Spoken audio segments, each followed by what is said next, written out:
Hey everyone, I'm Rigatoni Jack, and today I'm sharing a collection of real life stories about those moments that make us want to crawl under a rock. Story 1. Let me tell you about senior photos. They are complete nonsense, total nonsense. Everyone pretends to be someone different, like robots, like mannequins, like people who actually own white button-up shirts. And that is exactly what happened to me. The entire senior class decided we would all wear these perfect white shirts, like we were joining some kind of cult, a white shirt cult, a cult of seniors trying to look like young professionals instead of the confused, messy teenagers we really were. I do not wear white shirts. Never.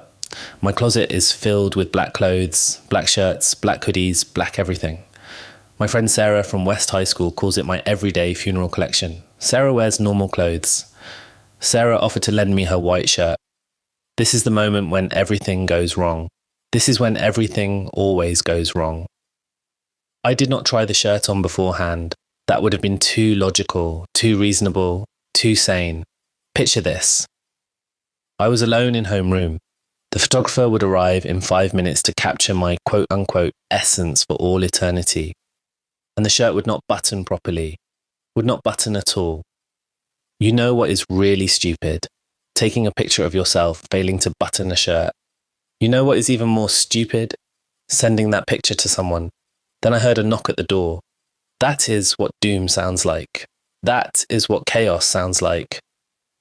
My phone crashed onto the desk just as Emma Wilson rushed in. Perfect, pristine Emma Wilson needed emergency makeup help. Because of course she did. Because that is how these things work. 20 minutes later, 3 text messages were waiting for me like time bombs. Message 1 from Sarah saying, "Oh my God." Message 2 from Miss Thompson, my AP literature teacher, saying, "I believe and hope this was meant for someone else." Message 3 from Jake Peterson, my chemistry lab partner, who suddenly had a lot to say about anatomy instead of molecules. Here is another truth about senior year. It is full of moments you cannot erase.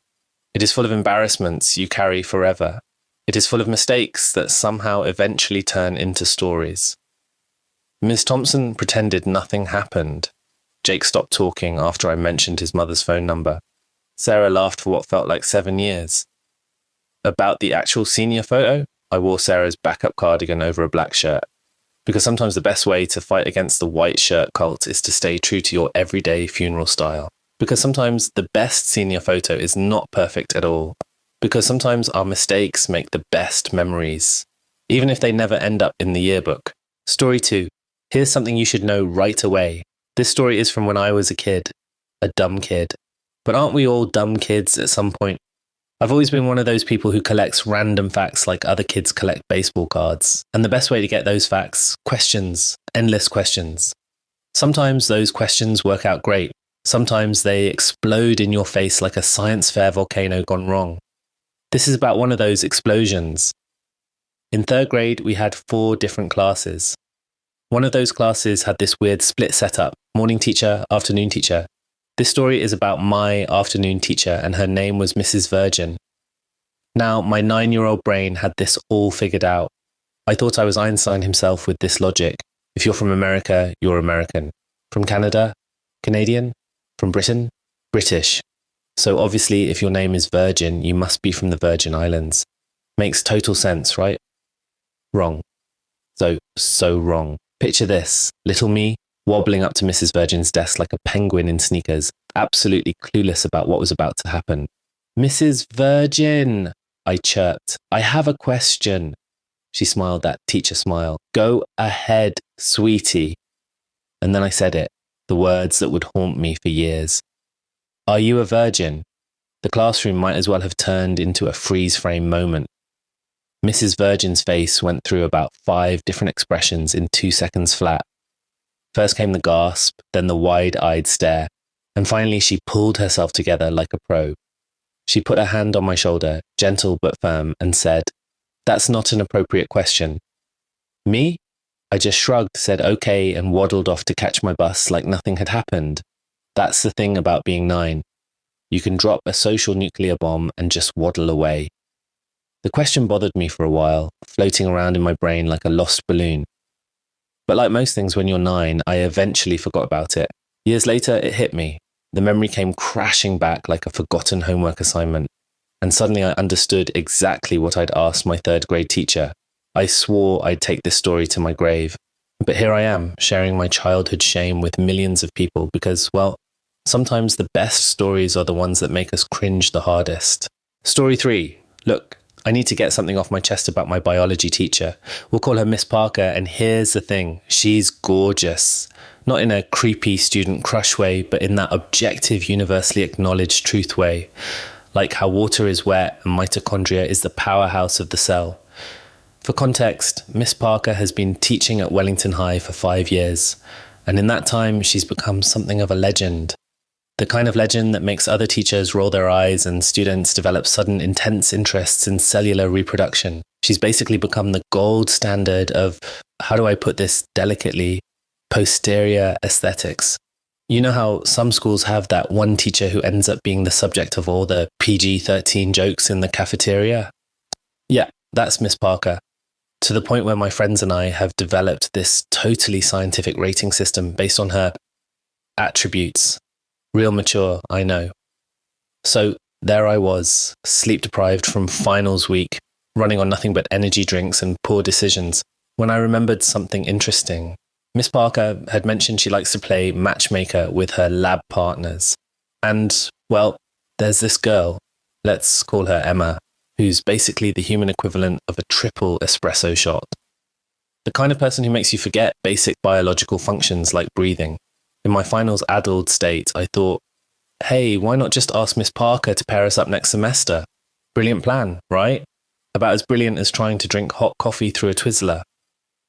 I caught Miss Parker after class trying to channel my inner smooth operator. Spoiler alert, I don't have one.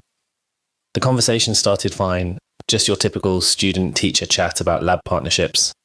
Then she got this knowing look in her eye, you know, the one where teachers somehow read your entire soul in 0.2 seconds. You think she's attractive, don't you? She asked, smirking like someone who just solved a particularly tricky genetics problem. And here's where my sleep-deprived brain committed what can only be described as cellular suicide. Without thinking, because thinking had apparently taken a vacation to the Bahamas, I started to say, well, her posterior isn't quite Miss Parker level, but the words hung in the air like that awkward moment in lab when you realise you've mixed the wrong chemicals. Miss Parker's eyebrow shot up faster than a caffeinated heart rate, and her lips twitched into what might have been amusement or second-hand embarrassment, possibly both. Then she turned and walked away, leaving me standing there like a particularly useless specimen under a microscope. So now it's 3 a.m, I'm still awake, and tomorrow, today, I have bio first period. I'm seriously considering transferring to chemistry, or maybe just dropping out to become a hermit who studies moss in the mountains. That's a career path, right? Send help, or a time machine, or both. Story 4. Okay, so here's the thing about senior year. It's basically tattooed on my brain. Like I can still smell the starch in my ROTC uniform, which, BTW, never fit quite right. And don't even get me started on my backpack. Pretty sure those textbooks permanently messed up my spine. But what I remember most? American history class. 6 whole semesters of it. The sun would stream through those dusty windows while different teachers, who all somehow had the exact same, I'm about to drop some knowledge voice, told us the same exact story. And the Civil War unit?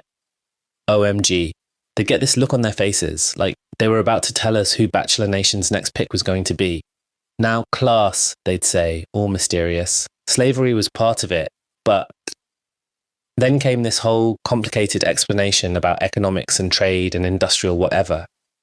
And honestly, I ate it up, like completely devoured it. Because hello, conspiracy theories are basically catnip for high school students.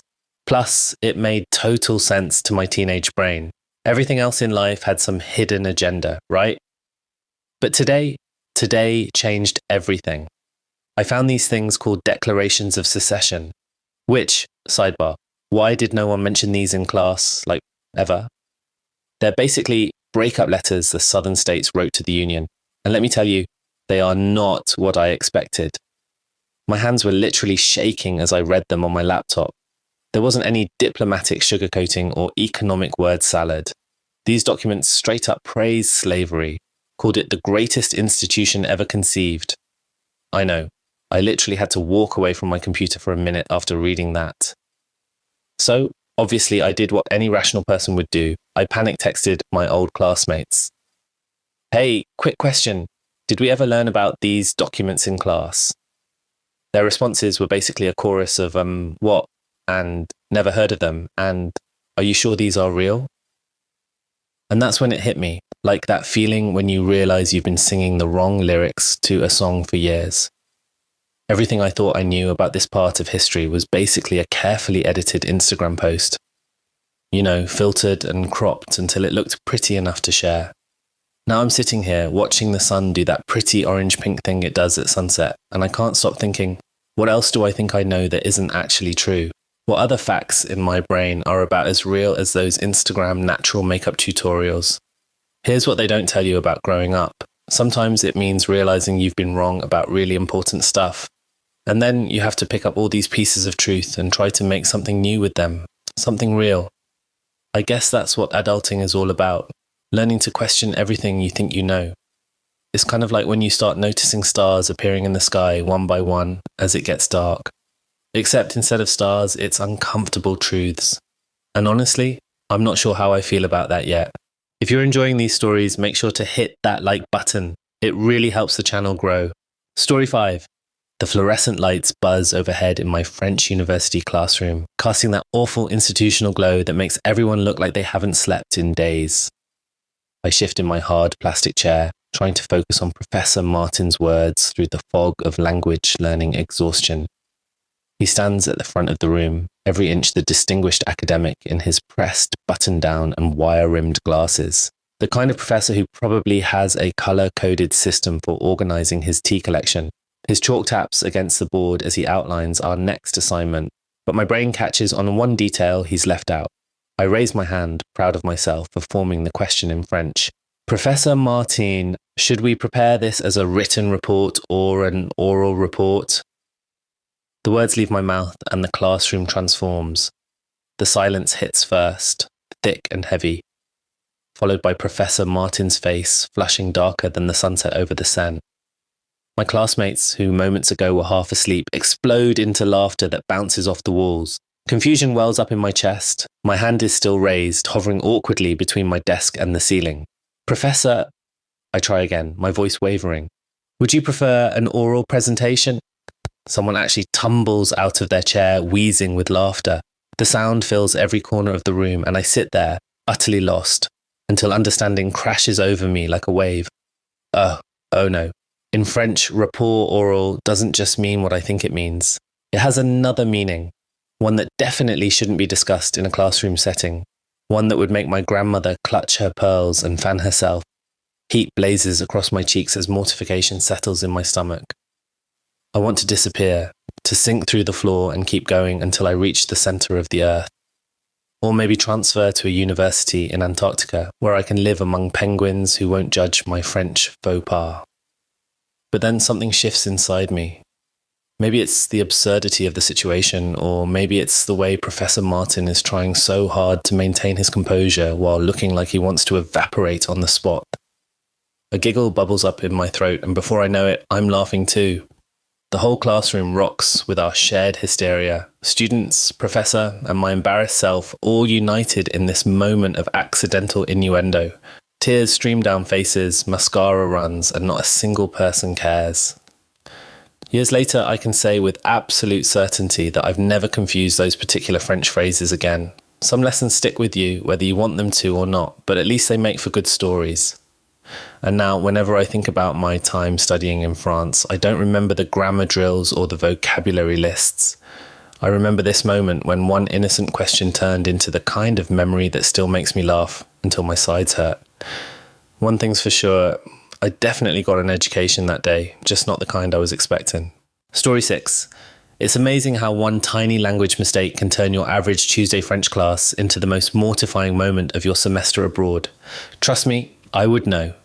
I'm sitting in my usual spot, third row, second seat from the window, at the University of Paris, still wrestling with conjugations and trying not to butcher every other word that comes out of my mouth. Professor Martin stands at the front of the classroom looking every bit like the academic stereotype in his pressed, button-down and wire-rimmed glasses. that catch the harsh fluorescent lighting. He's explaining our next assignment, his chalk tapping against the blackboard in that precise way that suggests he probably color codes his email inbox.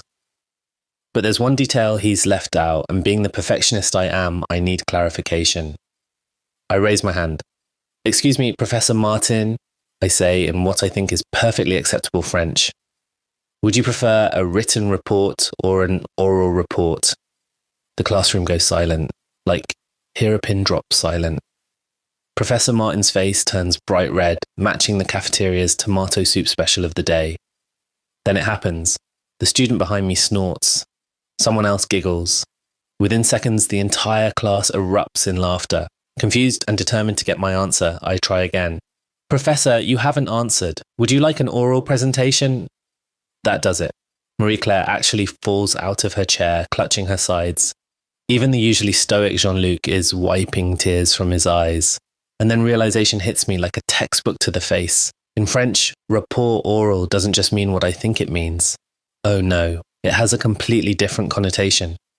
One that definitely shouldn't be discussed in an academic setting, let alone proposed to your 60-year-old professor. My face burns hotter than a fresh croissant. I want to disappear, maybe transfer to a university in Antarctica where no one speaks French.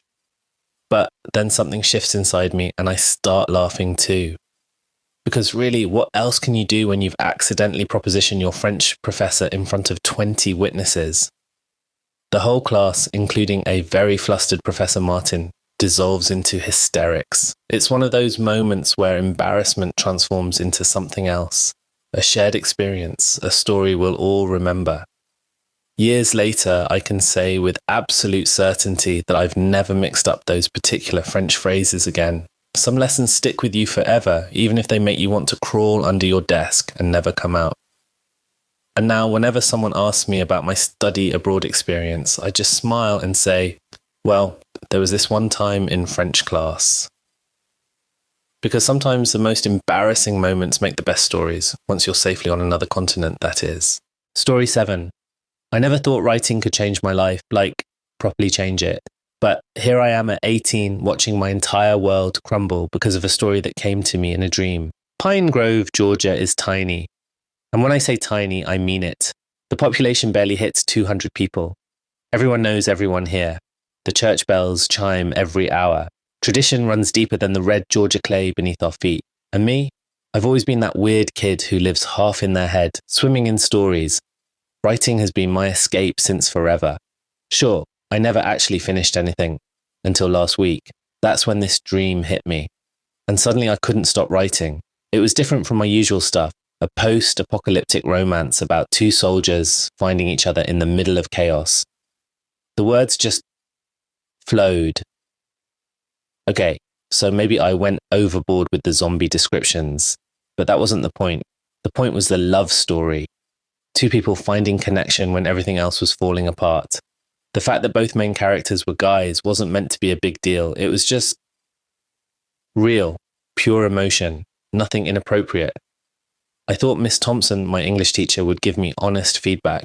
That's why I shared it with her on Google Docs before spring break. But when classes started again, she called my parents in.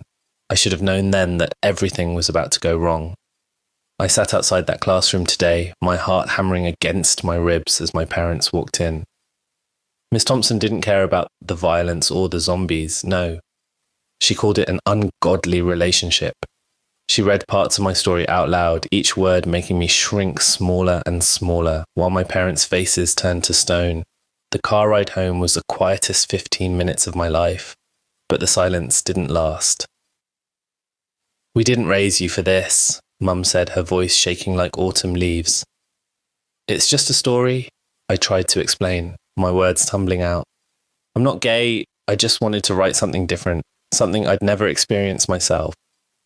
They wouldn't listen, wouldn't even look at me properly.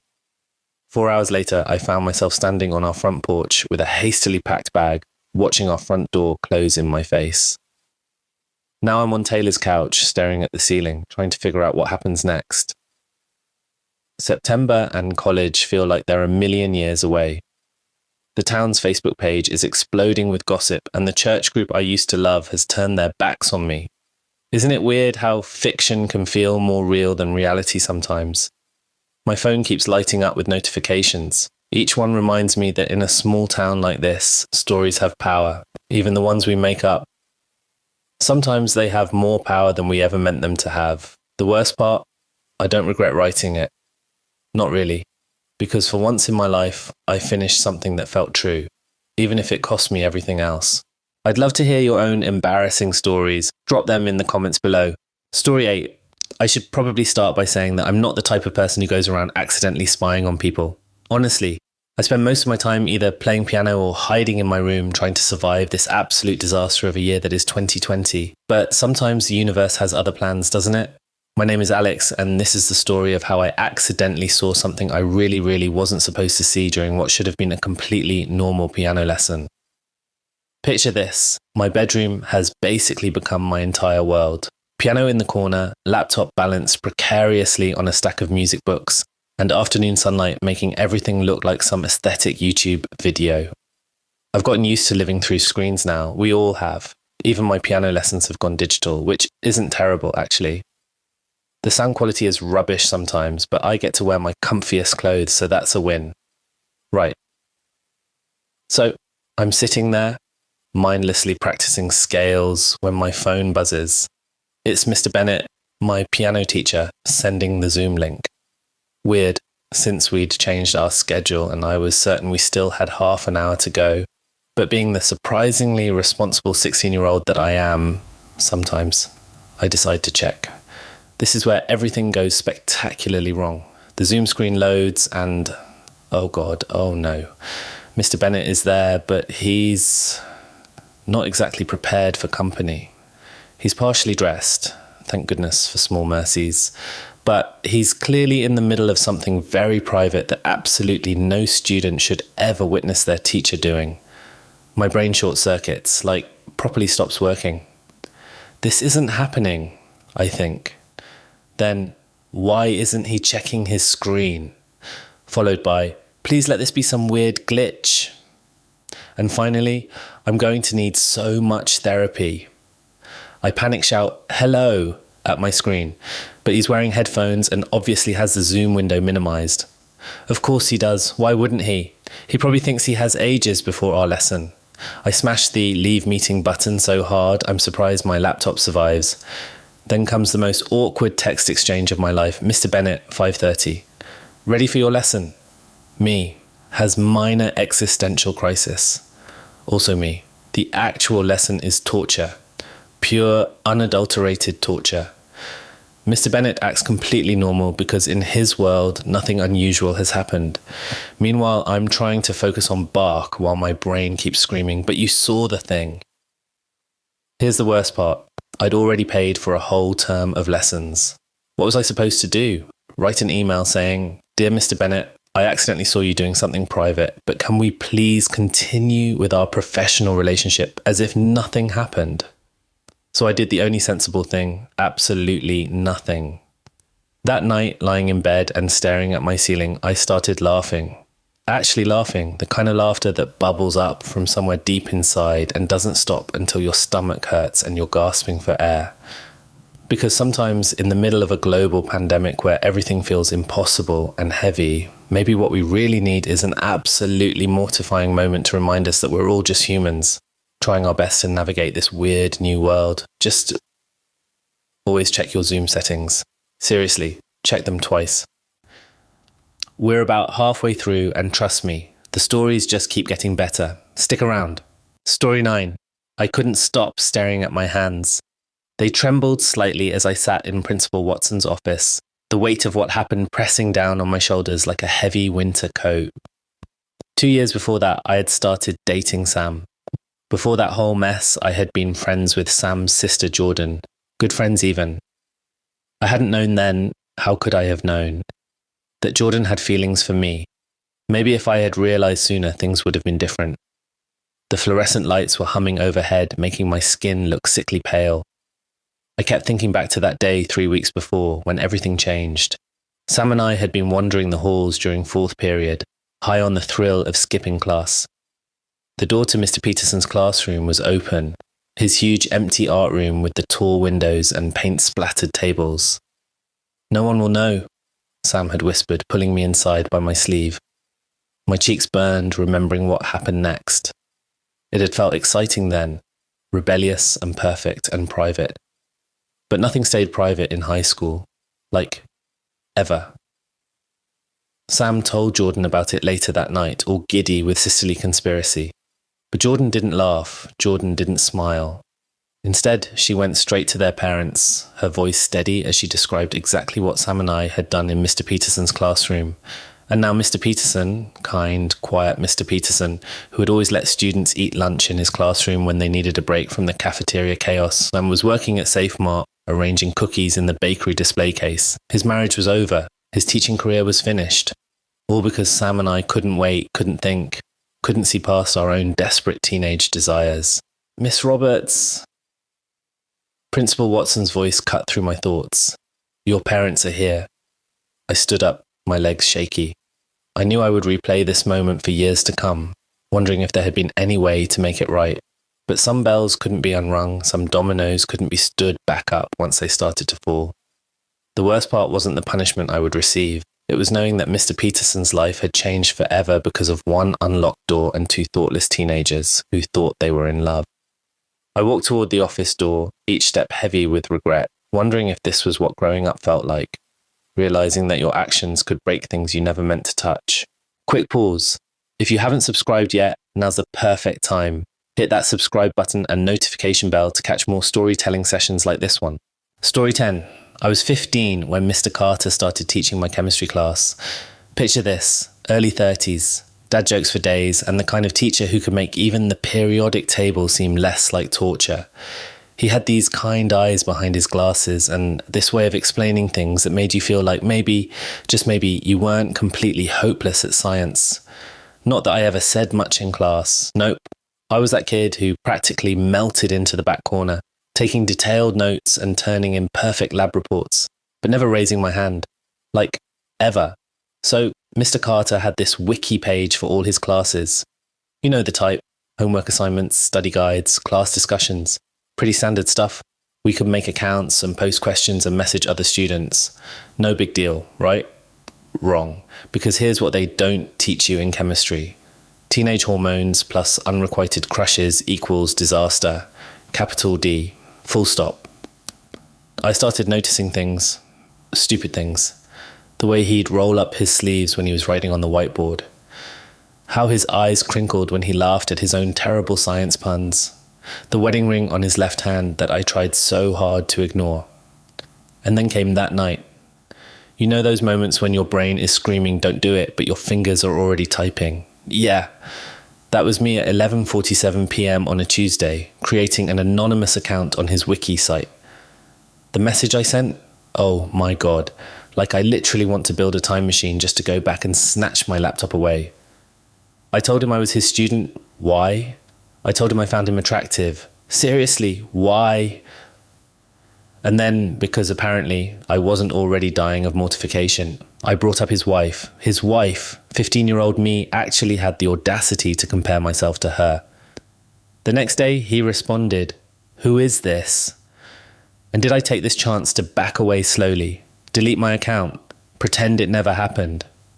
Nope. Instead, I doubled down. Added more to my completely inappropriate fantasy, because clearly I had lost all of my remaining brain cells. His final message was simple. "We should talk about this. Please tell me who you are." 2 weeks later, my counsellor showed up in second period. "We need to discuss your schedule," he said, which was code for, "You're in so much trouble and you know exactly why." The dean's office was like this tiny box of shame. He just looked at me and said, "You do know we can track what you do online, right?" And there they were, my messages, printed out in black and white, with the school police CC'd on the email thread. The consequences hit like a cafeteria food poisoning. Immediate transfer to a different chemistry class, and oh yeah, they had to tell my mum. But here's the worst part, the absolute worst part. My mum doesn't speak English, so I had to translate the meeting. Try explaining that to your immigrant mother. When we got to the actual messages, I just couldn't. The words wouldn't come out in any language. Thank God the administrators stepped in. 6 years later, only my mum and those few school officials know this story. But sometimes I think about those messages sitting in some dusty file cabinet, and I want to crawl into a hole and never come out. Story 11. I never thought I'd be grateful for having only 25 students at our school.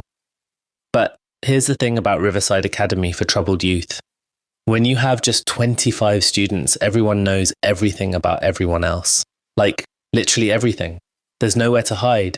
0 places to crawl into when everything goes wrong. Right now, I'm sitting in the passenger seat of our academy van, pressing my forehead against the window. Outside, Sydney's autumn colours are doing this whole watercolour in the rain thing that would probably be pretty if I wasn't dying inside. Getting the front seat had seemed like such a win when I'd earned it for our field trip to the Royal Easter Show.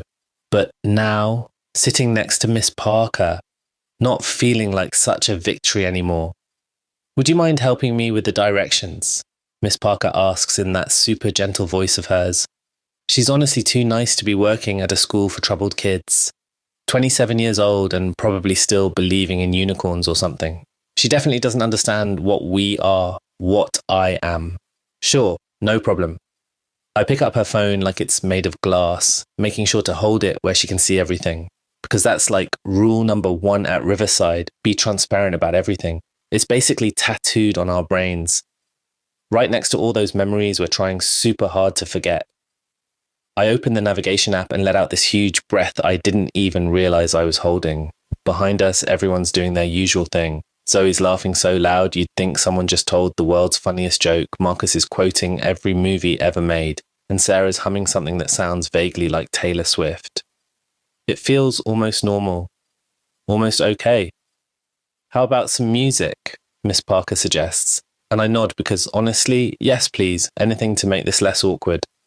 Everything's totally fine until someone mentions the Amazon rainforest and Miss Parker gets that look.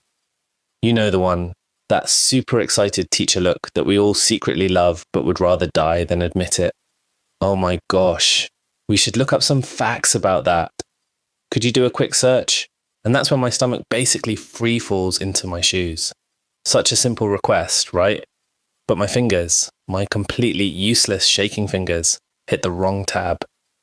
The sound that blasts through the van definitely isn't about rainforests. It isn't even close to educational. 7 seconds. 7 whole seconds. It feels like the longest 7 seconds in the history of time.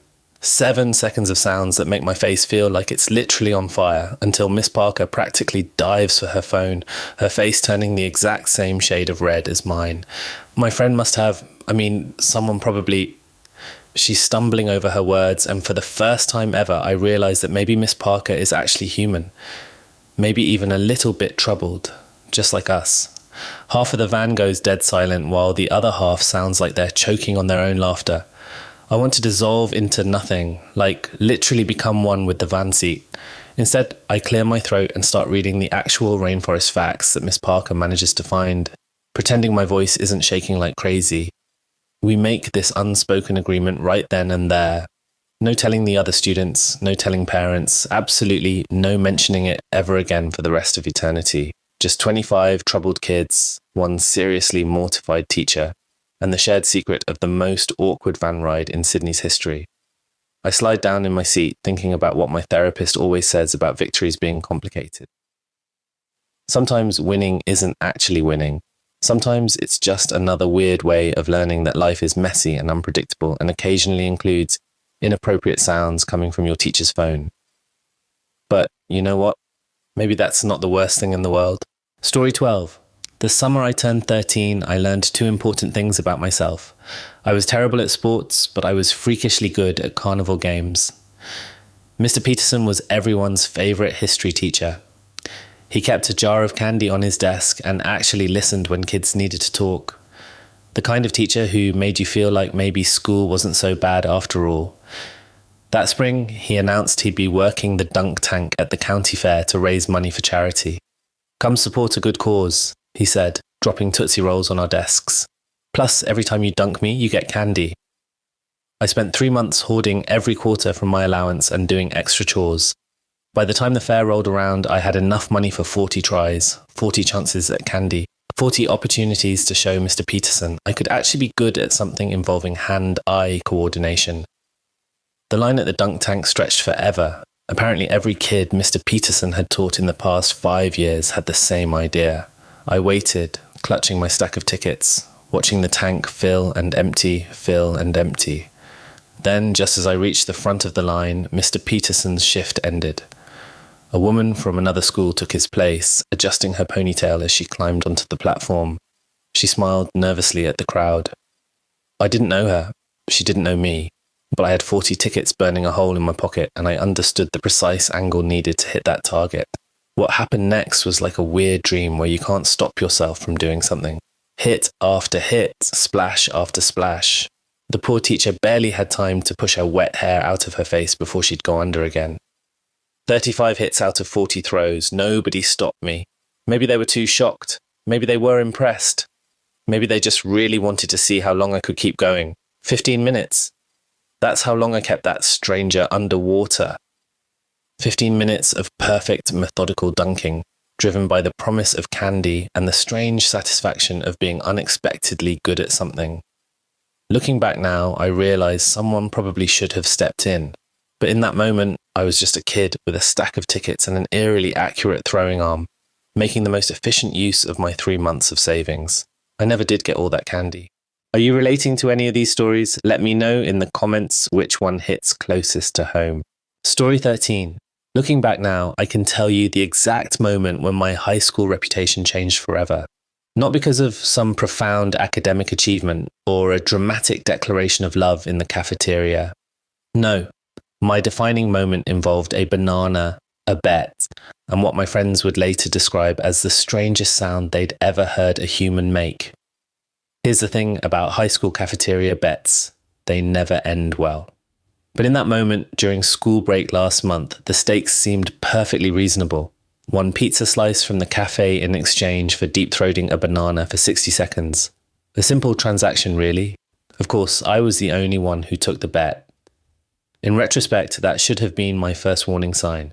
But here's what they don't tell you about life-changing moments. They often start with you thinking you're about to prove something entirely different than what you actually end up proving. 35 seconds in, I was feeling surprisingly confident about my previously undiscovered talent for banana-related challenges. That's when I heard it, the unmistakable voice of Miss Thompson, my English teacher. The same Miss Thompson who had just last week praised my analysis of The Great Gatsby. You know how in movies time seems to slow down during catastrophic moments? Well, that's exactly what happened. Each millisecond stretched into infinity as panic seized my throat, which, inconveniently, was still occupied by a banana. What followed was a sound that my friends, who, by the way, are no longer allowed to discuss this incident without buying me lunch first, compared to a chicken being strangled at midnight. To this day, I maintain that this description is unnecessarily specific and slightly dramatic. But the universe wasn't done with me yet, because of course Miss Thompson had to investigate the sound. Of course she had to walk in at that exact moment. And of course we had to make eye contact while half a banana was protruding from my mouth. "Oh shit," she started, before apparently thinking better of finishing that thought. There are moments in life when you wish you could simply cease to exist. This was one of those moments. The banana shot out of my mouth with what I can only describe as impressive velocity. And Miss Thompson, bless her professional soul, turned and walked away, pretending she hadn't just witnessed one of her students in what could generously be called a compromising position with a piece of fruit. Now, whenever I see a banana, I'm transported back to that moment. Miss Thompson never mentioned it, but sometimes during English class, I catch her glancing at me with what might be concern, or possibly just lingering confusion. But you know what? I got that pizza slice. And let me tell you something about victory pizzas. They taste better when they're earned through complete and utter humiliation. That's just science. The moral of this story, maybe don't take food-related bets, or maybe some talents are better left undiscovered. Or perhaps it's that life's most embarrassing moments make the best stories, eventually. But mostly I think it's that pizza earned through questionable life choices just hits different. And that's the thing about high school, isn't it? We're all just trying to figure out who we are, one questionable decision at a time. Sometimes those decisions involve fruit, and sometimes those decisions lead to stories that will follow you forever, or at least until graduation. For the record, I still eat bananas. I just make sure to check for English teachers first. Story 14. Let me tell you about the day I accidentally started a gender war in my preschool classroom. And yes, this really happened. Today, in fact. First, you should know that I'm a male teacher at a preschool that's attached to a church. I'm not religious, which becomes relevant to this story in approximately 8 minutes. It started when I saw one of my male students hit a girl. Now, being a responsible teacher, I pulled him aside for what I thought would be a simple disciplinary chat. We don't hit people, I explained, then added what I would soon realize was my first mistake, and especially not girls because you're a boy. The kid looked at me with that particular preschooler logic that can destroy any adult's carefully constructed argument. Why, especially not girls? Does that mean I can hit boys and not get in trouble? This is where my brain short-circuited. Maybe it was because we're attached to a church. Maybe it was because I hadn't had enough coffee. But I heard myself say, no, you need to always keep your hands to yourself, but God made boys stronger than girls, so we can protect them, not hurt them.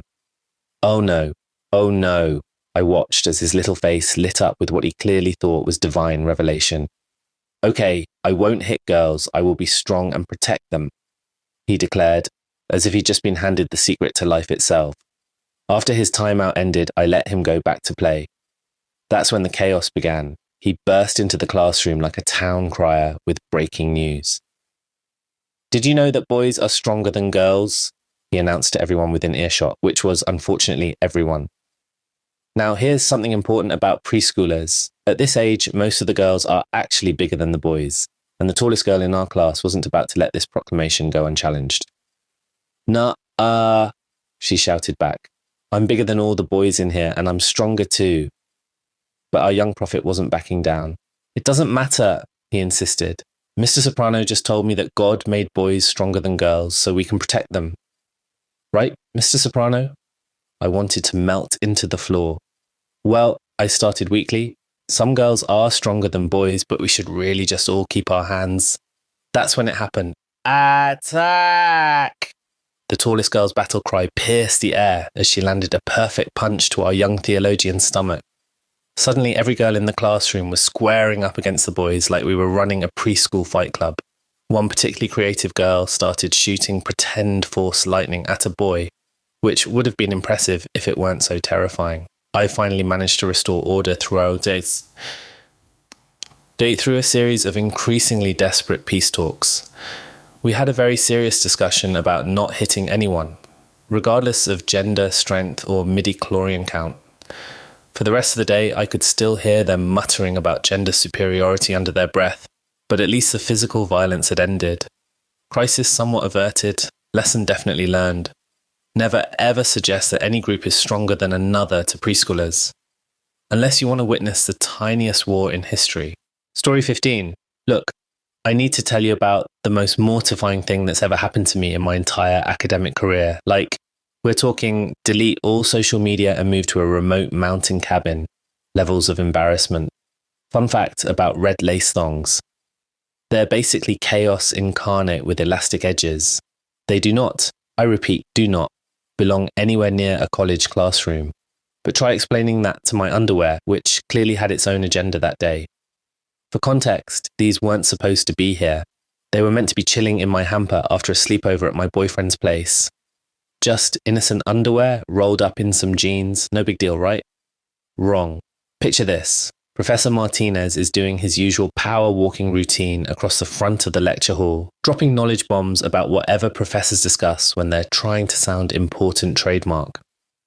He keeps shooting me these looks because I'm taking approximately forever to get my notebook situation sorted out. That's when it happened. You know those moments in movies where everything goes slow-mo? When time stretches like melted cheese and you can see every excruciating detail of your life imploding? Yeah, that. This red lace menace, which had apparently been playing a next-level game of hide-and-seek with my spiral notebook, decided it was time for its Broadway debut. It launched itself into the air like some underwear astronaut who dreamed of this moment its whole life. We're talking perfect arc, flawless trajectory, a flight path that would make NASA engineers weep. Final destination, exactly 5 feet from my desk. Because of course it was. And Professor Martinez, this man tracked that thong's journey like it was the academic discovery of the century. His eyes did this perfect tennis match movement, bouncing between me and my airborne underwear with Olympic-level precision. I stood up. The silence in that classroom was so thick, you could have spread it on toast. My face had decided to coordinate with the thong in what I can only assume was an attempt at colour theory solidarity. Walking over to retrieve my rogue undergarment felt like crossing the longest runway in history, except instead of serving looks, I was serving second-hand embarrassment. The real kicker? Professor Martinez, the man who once gave an impromptu 45-minute lecture about semicolons, was completely speechless. 0 words. Just stood there with his mouth doing this goldfish thing, probably mentally updating his resume. And that's how my underwear accomplished what generations of students had failed to do. It shut Professor Martinez up. If that's not going down in university history, I don't know what is. Well, that's it for today's storytelling session. I hope these tales of embarrassment, misunderstandings, and life lessons made you laugh and maybe feel a little better about your own awkward moments. If you enjoyed this video, please hit that like button and subscribe for more stories. Drop a comment below sharing your most embarrassing moment. Let's keep the storytelling going. Until next time, this is Rigatoni Jack, reminding you that sometimes our most cringe-worthy moments make the best stories. Peace out.